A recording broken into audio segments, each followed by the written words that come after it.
the situation in Syria and what his decision has been. Let's listen in. My fellow Americans, a short time ago, I ordered the United States Armed Forces to launch precision strikes on targets associated with the chemical weapons capabilities of Syrian dictator Bashar al-Assad. A combined operation with the armed forces of France and the United Kingdom is now underway. We thank them both.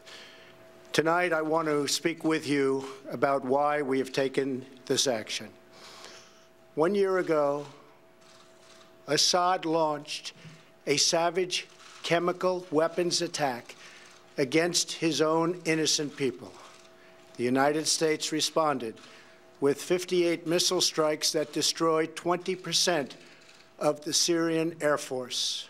Last Saturday, the Assad regime again deployed chemical weapons to slaughter innocent civilians, this time in the town of Douma, near the Syrian capital of Damascus. This massacre was a significant escalation in a pattern of chemical weapons use by that very terrible regime. The evil and the despicable attack left mothers and fathers, infants and children thrashing in pain and gasping for air. These are not the actions of a man. They are crimes of a monster instead. Following the horrors of World War I a century ago, civilized nations joined together to ban chemical warfare.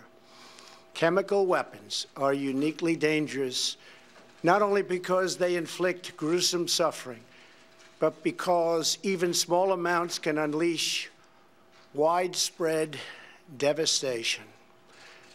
The purpose of our actions tonight is to establish a strong deterrent against the production, spread, and use of chemical weapons.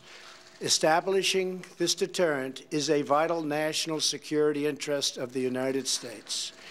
The combined American, British, and French response to these atrocities will integrate all instruments of our national power, military, economic, and diplomatic.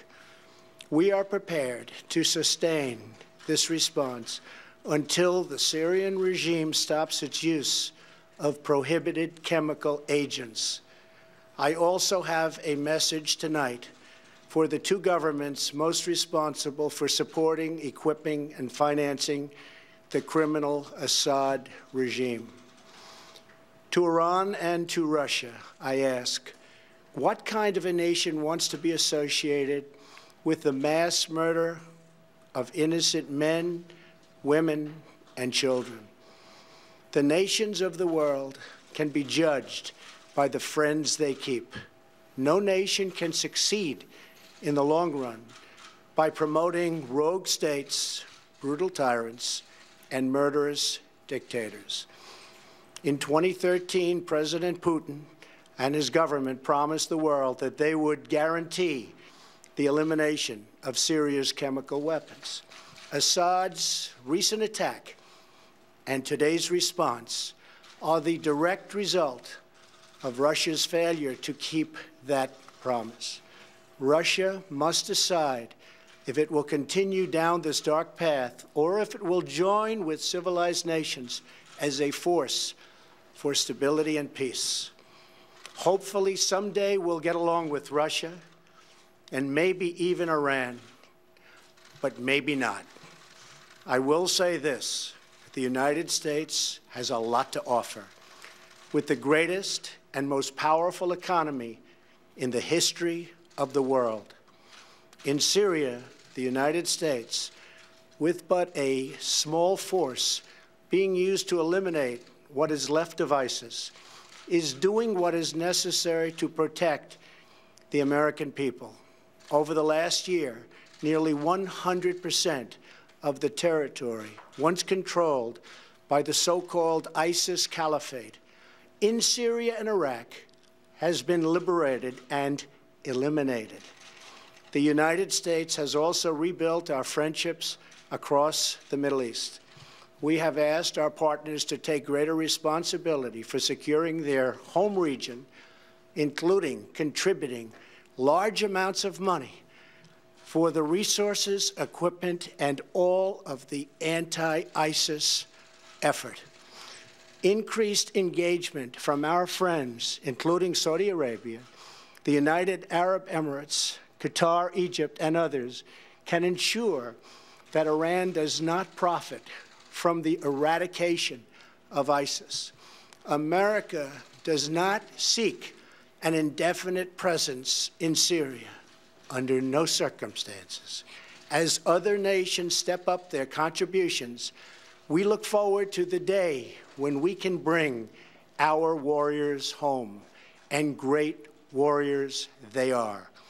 Looking around our very troubled world, Americans have no illusions. We cannot purge the world of evil or act everywhere there is tyranny.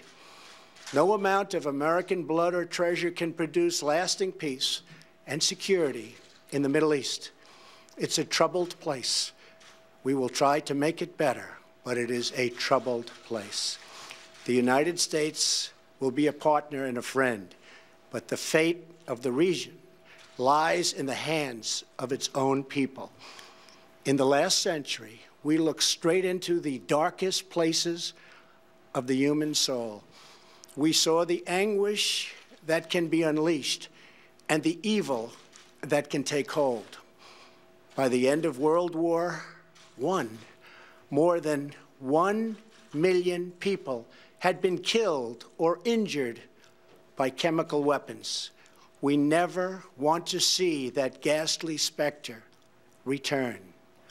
So today, the nations of Britain, France, and the United States of America have marshaled their righteous power against barbarism and brutality.